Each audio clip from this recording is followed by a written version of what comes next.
To dive into the presentation, oops, that's not what I want. Here we go. Perfect. To introduce myself slightly, my name is Jessi Beyer, like I said, and I am a speaker and the #1 best-selling author of a book called How to Heal. That book looks at different natural and integrative trauma therapies, some of which you're going to get to learn about today. I've spoken at a lot of places across the country, different colleges and universities, as well as a lot of conferences on mental health and workplace culture and things like that. But even beyond that, I'm a trauma and mental illness survivor myself. So not only am I speaking from my professional and educational background, but I'm speaking from what I went through and from my personal experience.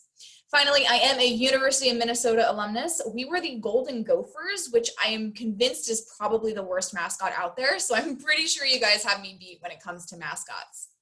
Now, diving into this presentation, I want to start with a story. And this story starts with this question. Have you ever eaten chicken off the floor? Now you're probably like, Jessi, how does this have anything to do with mental health? But this moment, chicken on the floor, that was a very pivotal moment for me in my journey. When I was in high school, I struggled with my mental health. I was depressed, I was anxious, I was struggling with body dysmorphia and eating disorders, as well as self-harm and suicidal ideation. And throughout that time of my life, I was also in a relationship with someone who was really struggling himself.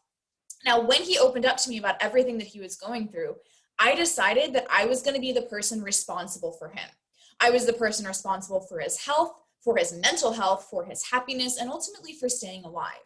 Now, what this meant is that I laid myself at his feet. Anything he wanted, I was happy to do. Whenever he needed me, I was there. And I felt proud to be that person.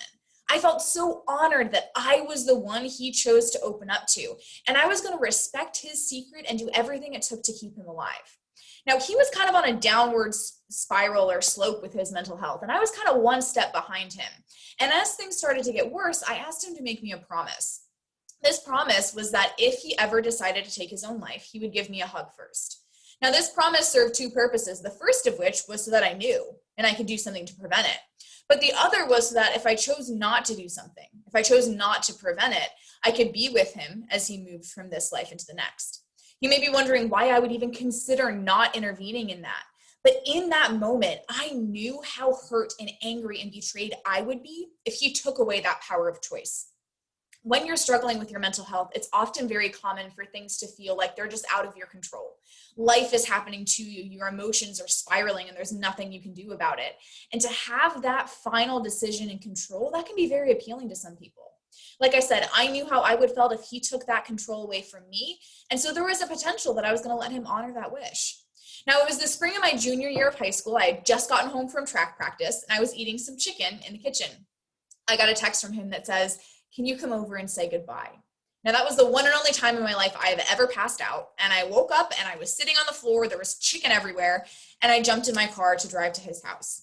Now, in that moment, I had a decision to make. Do I call the police and let them intervene, or do I let him have this final choice? Now, I did decide to call the police, and that night ended about as you'd expect, with him being led out of the house in handcuffs and taken to involuntary psychiatric hold. The next time I heard from him after that night was a text, and it said, "I trusted you." Now, that night broke me, and I presume that my precarious mental state at the time didn't really help matters. But what I know for a fact is that I made a lot of mistakes when I was supporting him. I did almost everything incorrectly. And I firmly believe that we both came out of that relationship a lot worse because of it. Today, I want to share with you everything that I learned since then and from that relationship so that you don't have to go through that same level of hurt and confusion as I did if you ever find yourself in a position to support someone who's struggling with their mental health. Now, I do want to caveat that and say, just because someone isn't suicidal doesn't mean that they don't need support with their mental health.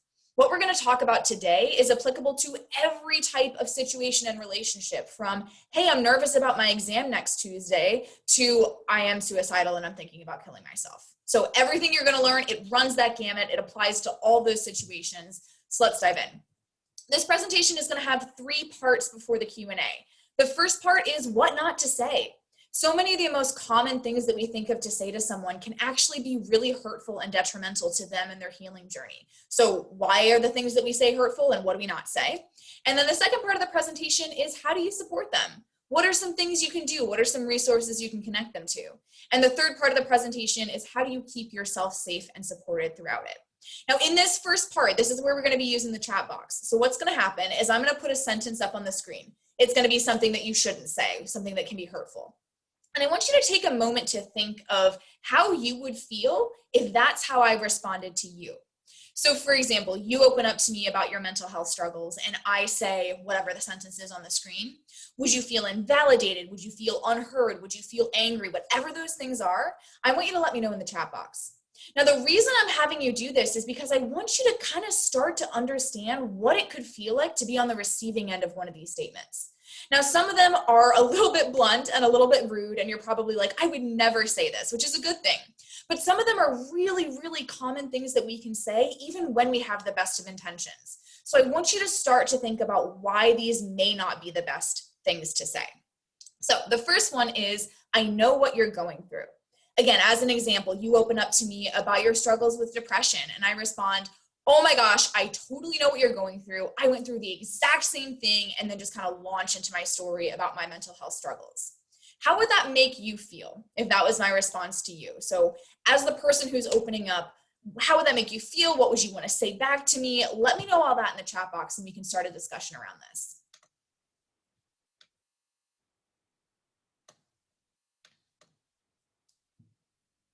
I know there's often a bit of a delay between the chat and real time, at least on my end, so I'll give it a second to see what responses are coming through here. All right, less important, absolutely, 100%. Anyone else want to chime in here? Yes. Feels like they don't truly understand, empathy versus knowing, absolutely. That's a really good distinction, I love that. Samantha says annoyed, 100%, right? You guys are right on top of it. At the end of the day, you don't know what they're going through. Unless you went through the exact same thing as that person and you have the exact same psychological and physiological makeup as that person, you don't know what they're going through. Saying this can seem like you're minimizing the effects of their struggles. Like, oh, it's no big deal. I went through the exact same thing and I came out the other end totally fine. For your loved one in this present moment, their struggles are incredibly important and they are incredibly hurtful. And your job as the person who's supporting them is not to take that away from them.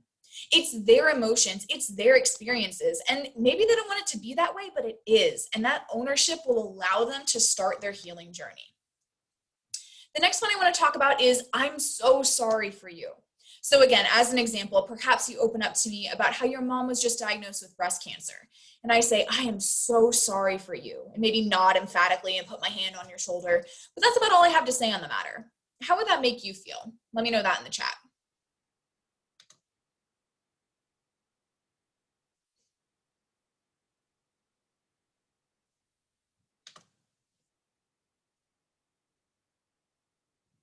Anyone want to chime in here on how this would make them feel? Weak. Absolutely. That's a really good one. It just feels a little disingenuous. Absolutely. You guys are right on. And at the end of the day, what I need you to understand is that they're a survivor and not a victim. So when you tell someone that you're sorry for them, you're labeling them as a victim and as someone who's requiring sympathy. When you think of kind of your stereotypical victim, you think of someone who's weak and someone who's helpless and who is incapable of saving themselves. And that's not a really good mindset to have as you're working to heal from a mental illness. The other part of this is that apologies can kind of be devalued.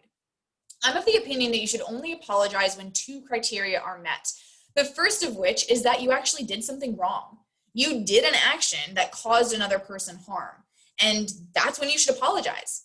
The second criteria is that you actually have an intent to change your actions so that it doesn't happen again. You didn't cause someone else's mental health struggles. You didn't cause them to feel the way that they do.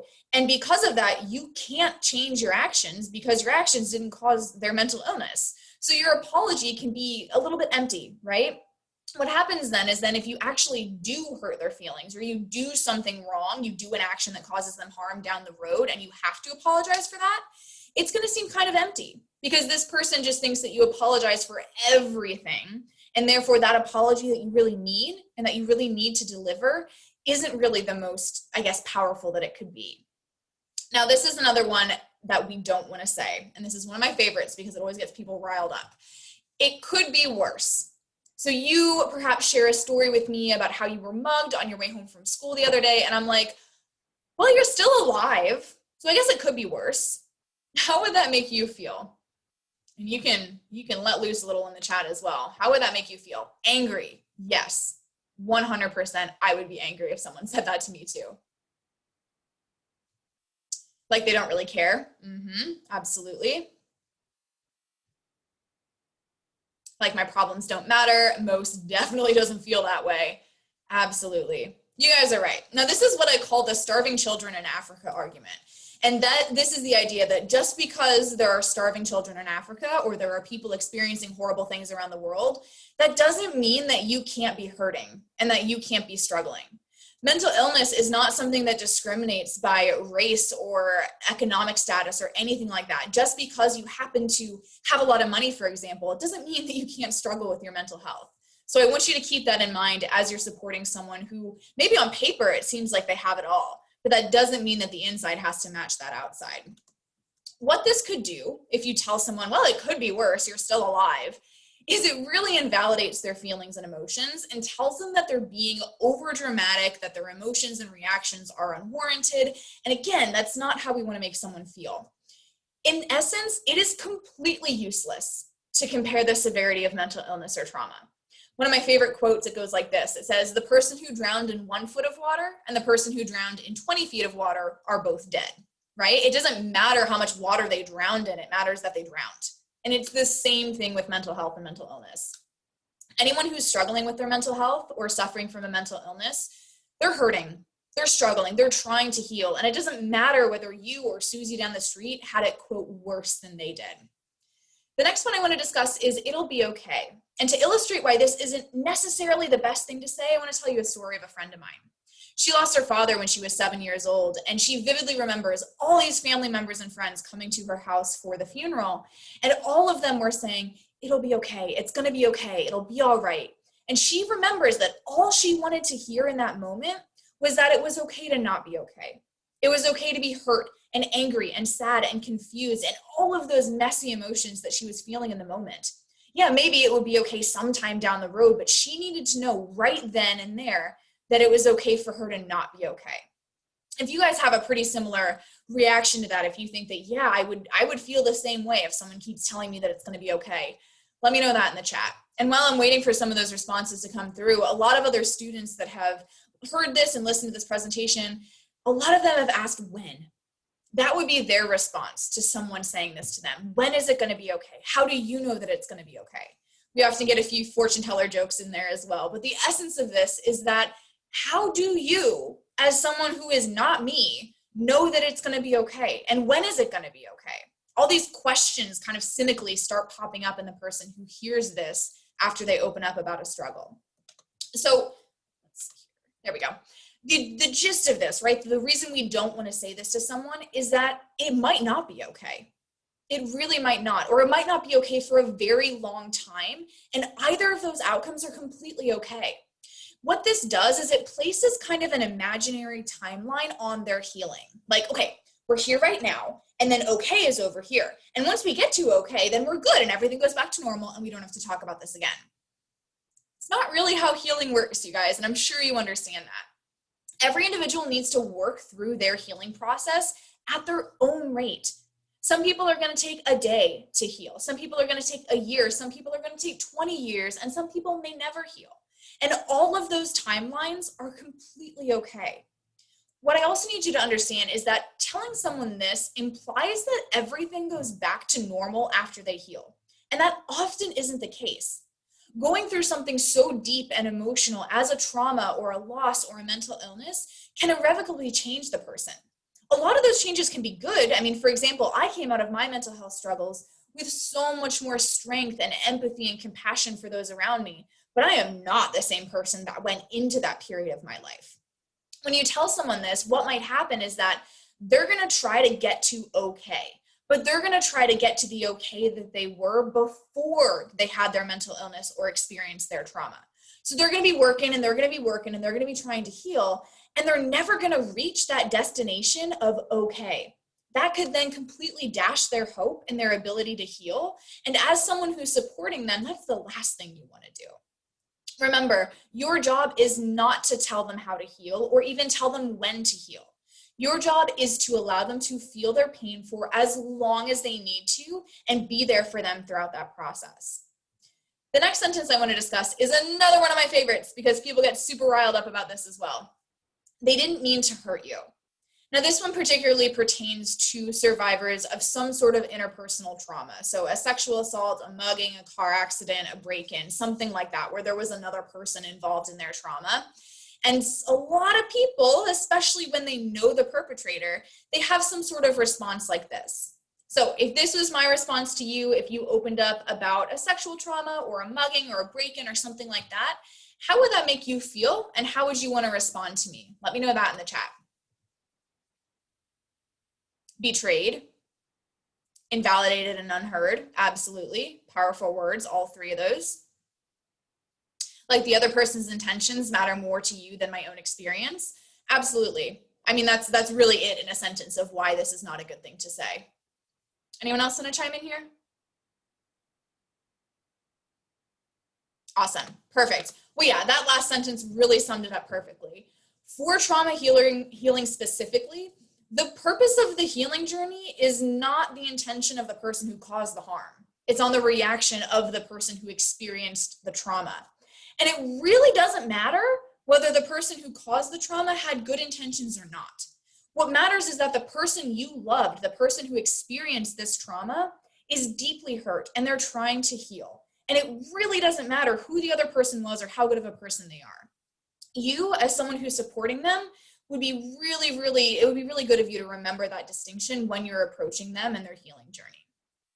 Now, this is another one that I have heard a lot, and this is get over it, okay? So perhaps you open up to me about your struggles with anxiety or an eating disorder or whatever, and I'm like, well, just get over it. Like, it doesn't seem that that's that big of a deal. So what? You don't like being in crowds?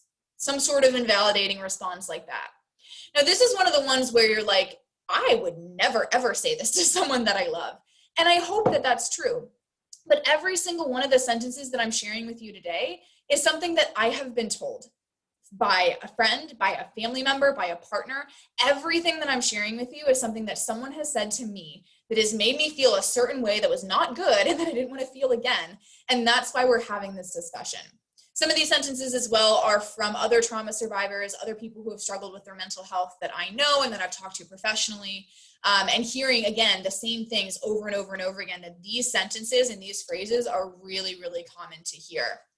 Now, not only does telling someone to just get over it really harm their healing journey, but it puts up a giant brick wall between you and them, and it completely removes you as a support system. They don't trust you anymore. They don't feel like they can open up to you anymore. And again, you've shown by being here at this presentation today that you want to be a good support system for them. And so having that brick wall come up between you and them is not the outcome that we're looking for. By telling them this, you're also telling them their feelings are too dramatic, that they're overreacting, that their emotions are unwarranted, and all of those things are not what we want to tell someone who's struggling with their mental health. As I've said before, and will probably say another dozen times in this presentation, every single healing journey is unique, and you have no way of knowing how far along a healing journey someone is. So for example, perhaps this person who comes to you and opens up about their anxiety disorder, maybe they've been struggling with that for 5 or 10 years. And that's something that they've been working on for 5 or 10 years. And then for you to just come in and say, well, just get over it, that invalidates that 5 or 10 years of work that they have put into their healing journey. Again, that's the last thing you want to do as someone who's supporting them. This is the second to last sentence we're going to discuss, and then I will get you guys off the hook for the chat for the rest of the presentation. But this is the idea of pushing someone to talk about their story before they're ready. So something like, come on, you should really talk about it. It'll feel better once you just get it out in the open. Why won't you tell me what happened to you? Different things like this, okay? So again, if you open up to me, maybe about something very, very small, like, hey, Jessi, I think I have depression. And I just start bombing you with questions about your depression and what it feels like and how long you've had it and why you haven't talked to anyone about it. How would that make you feel? Let me know that in the chat. How would that response make you feel as someone who opened up?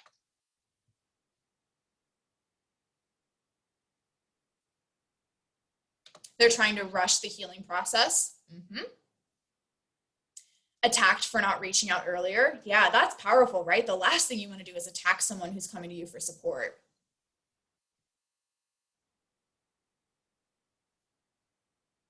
Let's see. Anyone else want to chime in here? Cool. Perfect. Well, you guys are right on. You don't want to be pushy. Okay. Oh, we got one more. Let's see. Being the focal point, which I personally wouldn't want to be. Interesting. Yeah. Putting a lot of pressure and attention right on this person. That's good. Thank you for sharing that. Now, like I said, everyone processes struggles at their own rate. Everything happens at a different timeline than perhaps the one that you would want it to happen on. And having you sitting there and bugging them and bugging them and bugging them to talk about something when they're not ready, it could either force them to speak when they don't want to, or it could push you away from that.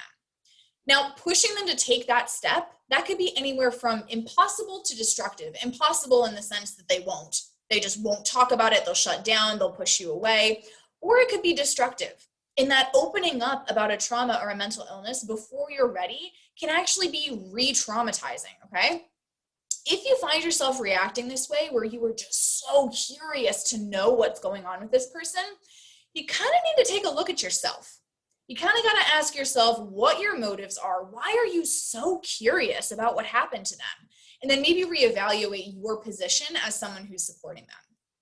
Now, the last one we're going to discuss is the concept of suggesting different healing methods. So have you gone on a run? You should totally try yoga. Oh my gosh, this meditation app just changed everything for me.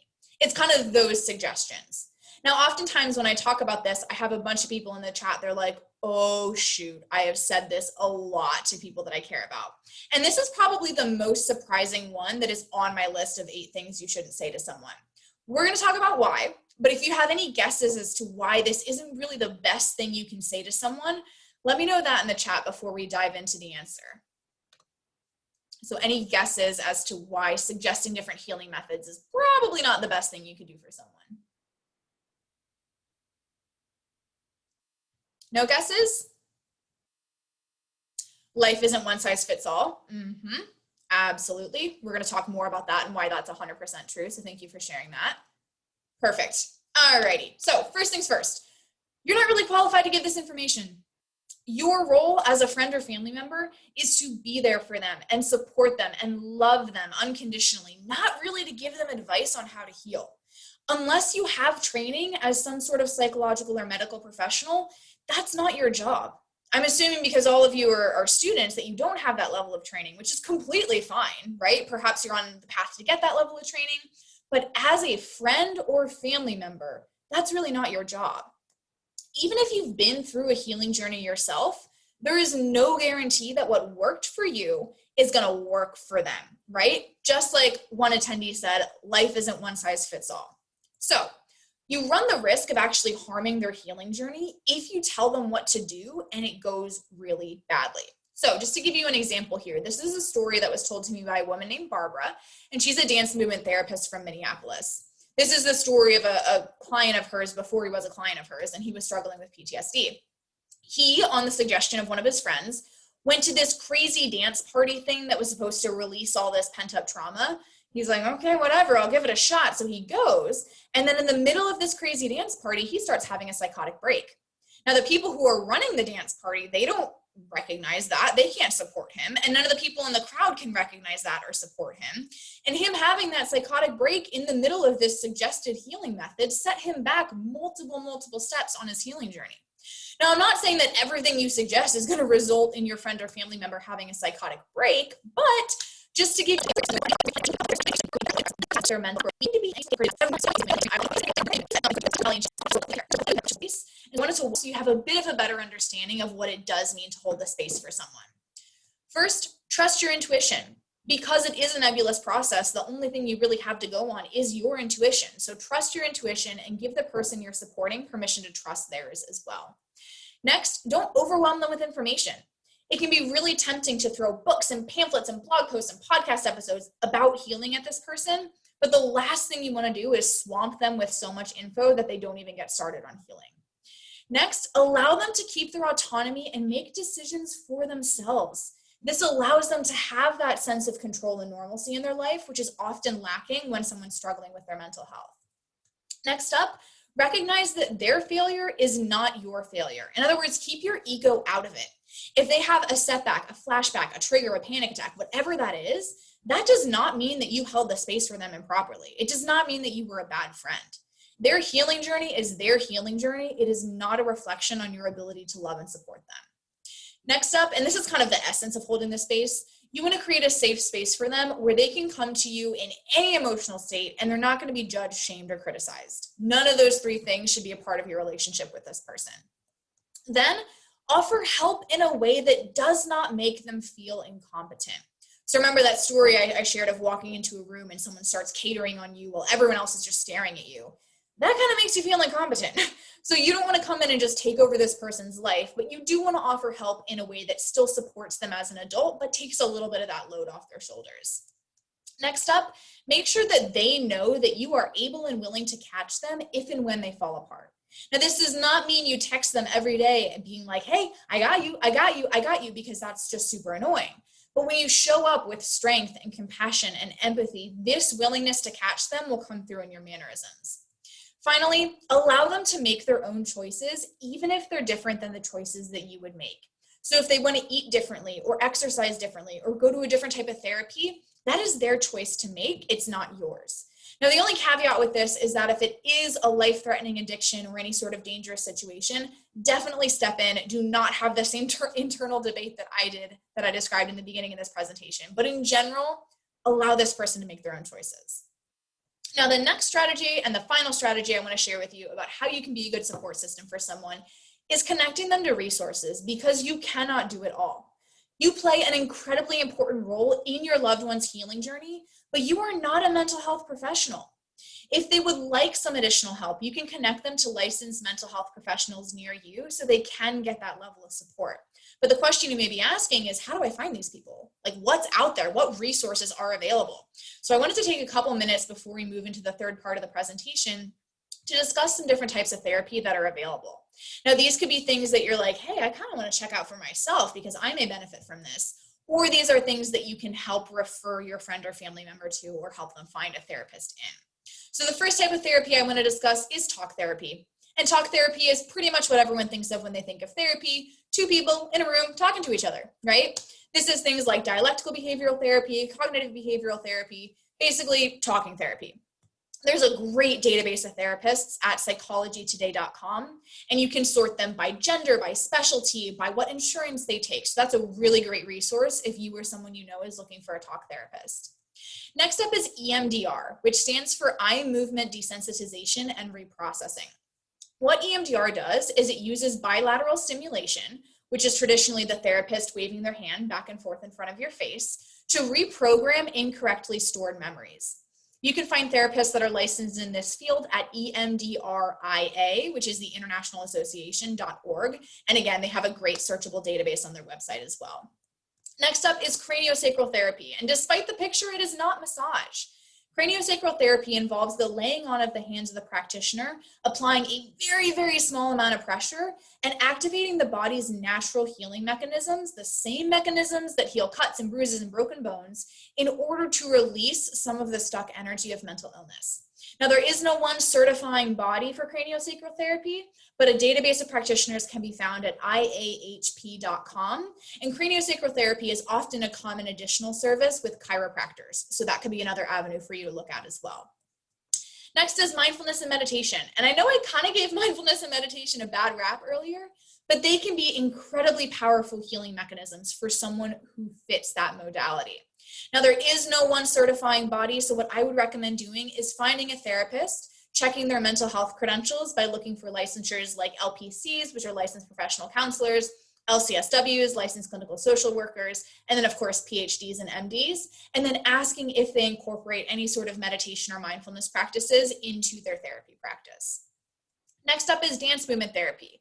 And despite the name, dance movement therapy is not traditional dance. So you or your loved one will not be expected to tango across the room in order to heal from whatever they're struggling with. Dance movement therapy is a creative arts therapy that provides the space for the body to talk. Every body speaks. And so in dance movement therapy, the body is provided the space and the room to move in the way that it wants to and work through mental illness that way. All certified therapists can be found at adta.org, which is the American Dance Therapy Association. And again, a great searchable database there. Next is trauma-sensitive yoga. And this is a fantastic form of therapy for anyone who struggles with any sort of bodily mental illness relationship. So it could be a sexual assault survivor. It could be someone who struggles with an eating disorder. Basically anyone where there's a disconnection between the body and the mind, they could really benefit from trauma-sensitive yoga.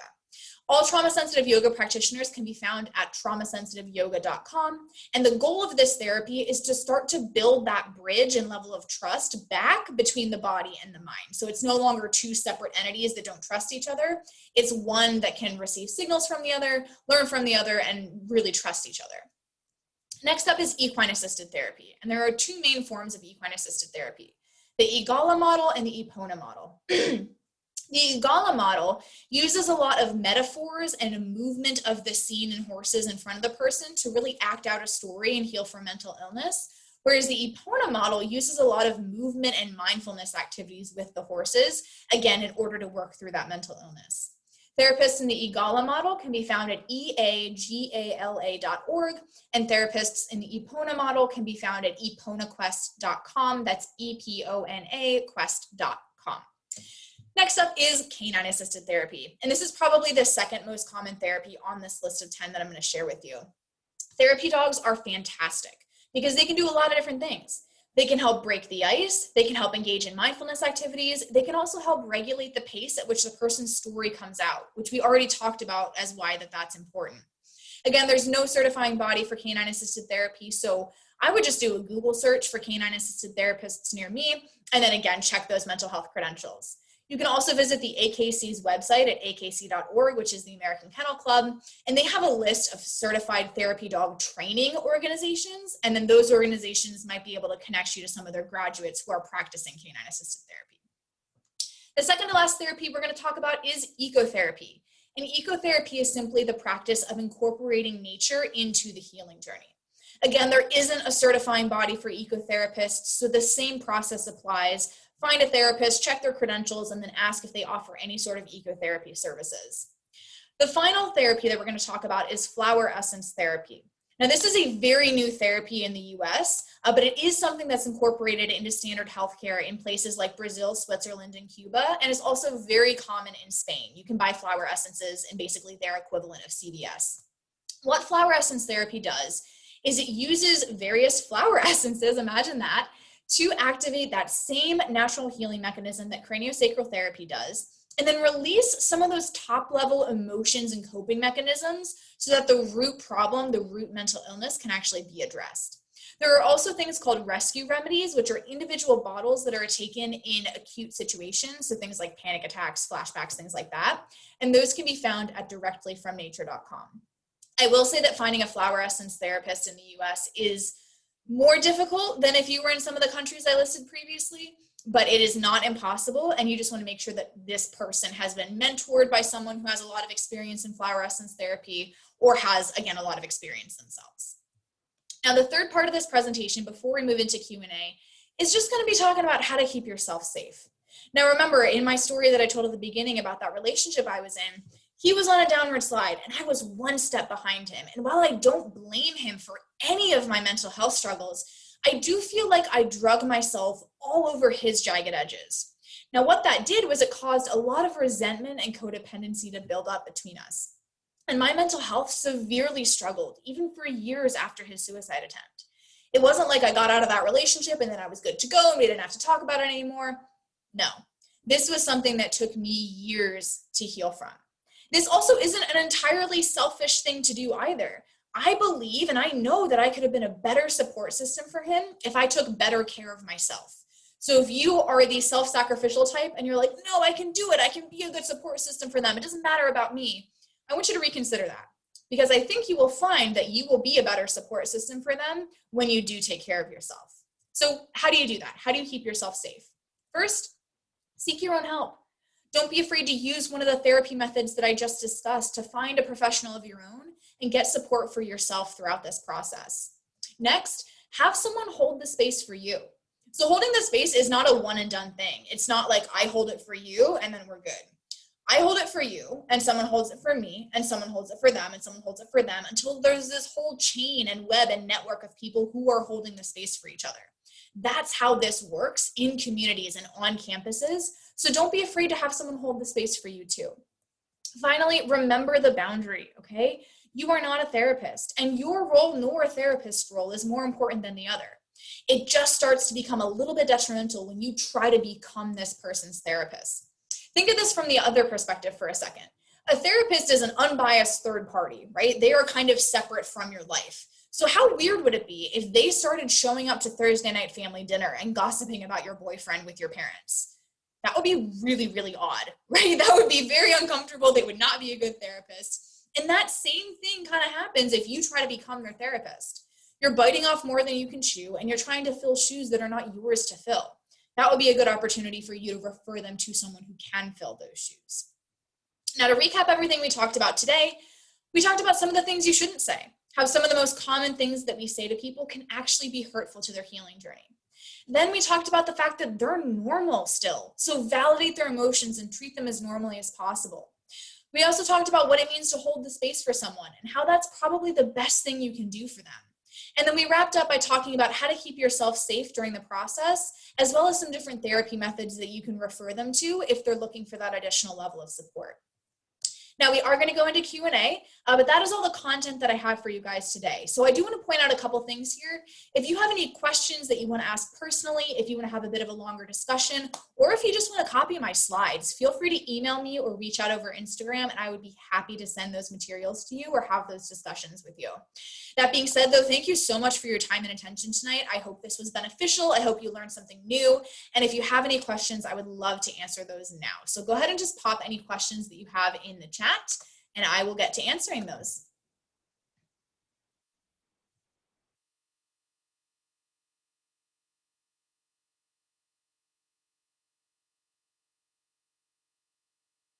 If we don't have any questions, I'll let you guys go about 10 minutes early, but I do want to stick around for a couple minutes in case anyone has questions.